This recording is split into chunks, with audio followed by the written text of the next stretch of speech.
Here is why President Biden is wrong about Israel. Biden tells Israel that it cannot continue going down the road and pass the judicial reform. He sees the hundreds of thousands of Israelis protesting against it, claiming it will turn Israel anti-democratic, and sides with them. Sorry, President Biden, but you are wrong. Israel needs a judicial reform. And even more than that, the majority of Israelis want the reform. Let me tell you why. How Israel became a dictatorship under the Supreme Court. 30 years ago, a constitutional revolution occurred in Israel. It was announced and led by back then the Chief Justice of the Supreme Court, Aaron Barak. Israel does not have a constitution, and yet it's still a democracy. The differences and the gaps between the people in the country were so deep, especially on matters of religion and state, that no broad consensus was ever reached. But this is where things went south or north, depends how you look at it. In 1992, the Knesset passed 2 laws to enshrine basic human rights. They called them basic laws. The human rights embedded in the laws could not be violated. So whenever there was a conflict between these human rights to a new law enacted by the Knesset, the Supreme Court took the liberty and canceled the law. And here is the crazy part. It turned out that for decades, the Supreme Court overturned many laws enacted by the Knesset without being authorized to do so by any law. For example, the Knesset legislated the illegal aliens law that sought to prevent the flood of aliens from Africa into South Tel Aviv. The Supreme Court overturned it. The Knesset legislated the boycott law that sought to impose punitive damages on those who called for a boycott of the State of Israel, and the Supreme Court overturned it. The Knesset legislated the citizenship law to seek to revoke the citizenship of terrorists and to deport them from the country. The Supreme Court annulled it. Laws that the government amended to execute the policy for which it was elected were thwarted one after the other by the Supreme Court. And that's need to be changed. This is what the judicial reform is about. How Israel's Supreme Court lost balance. We all agree that every democracy needs checks and balances. But who balances the Supreme Court of Israel? One of the biggest debates in Israel today is the unreasonableness standard. Let me explain. The Supreme Court has been canceling many actions of the government on the grounds of unreasonableness. The Supreme Court decides to put itself in the place of the authority and declare what is reasonable and what's not. The discretion of the court replaces the discretion of the governing authority. The former president of Israel's Supreme Court, Aaron Barak, had the agenda that everything is justiciable and the whole world is law, and thus he intervened in every subject on earth and examined it to the light of his own values, which he called, by the way, the enlightened man. Many actions of the government, therefore, were casually cancelled by the Supreme Court for unreasonableness. How can Israel's elected leaders govern when unelected judges are supreme? How can Israel's leaders govern when the Supreme Court overturns their decisions not for being illegal, but for being unreasonable in their eyes? Let me give you an example. The IDF decides on a house demolition of a terrorist. The Supreme Court overturns it and instead orders the sealing of one room. Another example. The Ministry of Defense plans to erect a separation fence. The Supreme Court cancels large parts of it. The government decides to expel Hamas parliament members from the country. The Supreme Court does not allow it.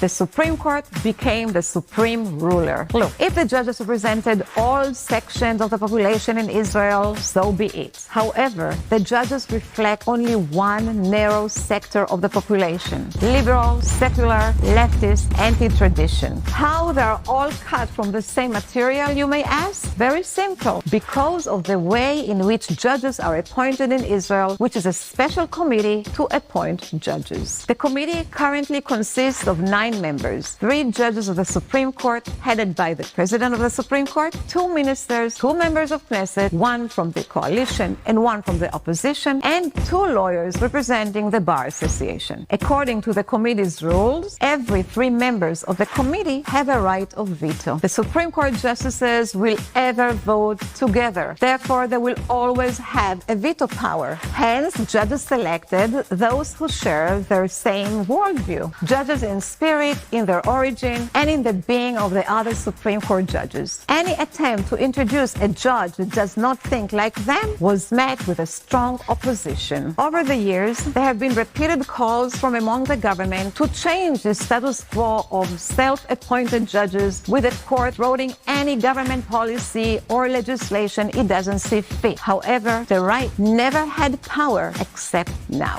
For the first time in Israel, a fully right-wing government was established with the power to pass legal reform. And what is the reform? First, that the judges will no longer appoint themselves, that the committee for the election of judges will have more ministers and more Knesset members, just like the numbers of the Supreme Court judges. Second, that the Supreme Court will no longer be allowed to cancel laws with a wave of a hand. Until now, any 3 judges could overturn a law. The reform proposes that it will be possible to cancel a law only in a composition of 12 out of 15 judges, and in the basic law, it will not be touchable at all. Third, the reason for reasonableness will be eliminated or reduced. Governance will be returned to the governing authorities. This reform seeks to balance between the court and the government. The government will have more weight in the appointment of judges. It will be able to implement the policy for its sake it was elected, and not every law or decision will be causally overturned by the judiciary. The separation between the authorities, the executive, the legislative, and the judicial will be restored. There will be no longer one ruler on earth, the Supreme Court, but the country will return to the system of checks and balances that existed before the constitutional revolution. This reform raises the anger of hundreds of thousands of Israeli citizens who fear a change in the state's form, that it will turn Israel as a non-democratic. They see the Supreme Court as the last shield against the arbitrariness of the elected government. They are afraid that the state of Israel will become a halakhic state, that the rights of women, minorities, the LGBT community will be harmed. They are taking to the streets with the aim to physically prevent the changes that the government wants to make in the legal system. On the other hand, the majority of the people in Israel chose a government that would pass this reform so that they too could be represented in the Supreme Court, and to put an end to the rule of the jurists over the people. This reform is not the initiative of the existing government.